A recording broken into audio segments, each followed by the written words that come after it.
ఇస్లాం గురించి అలాగే ముస్లింల గురించి తెలియని వాళ్ళు ఏమనుకుంటారు అంటే ముస్లింల మగవాళ్ళు ఎక్కువ పెళ్ళిళ్ళు చేసుకుంటారు, ఇద్దరేసి ముగ్గురేసి పెళ్ళిళ్ళు చేసుకుంటారు, వీళ్ళు యథేచ్ఛగా వాళ్ళతో తిరుగుతూ ఉంటారు అని అనుకుంటారు. కానీ ఇస్లాం గురించి తెలిసిన మనిషి ఎప్పుడూ ఆ మాట అనడు. ఎందుకు అంటే అలా పెళ్లి చేసుకోవడం కూడా అతను అంగీకరించడు.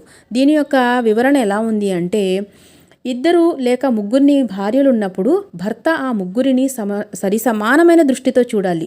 దీని గురించి ప్రవక్త సల్లల్లాహు అలైహి వసల్లం గారు ఏమంటున్నారంటే ఇద్దరు భార్యలున్న పురుషుడు ఆ ఇద్దరిని సమాన దృష్టితో చూడకుండా వారిలో ఒకరికి అన్యాయం చేస్తే అలాంటి మనిషి ప్రళయ దినాన సగం దేహంతో లేచి వస్తాడు అని చెప్తున్నారు.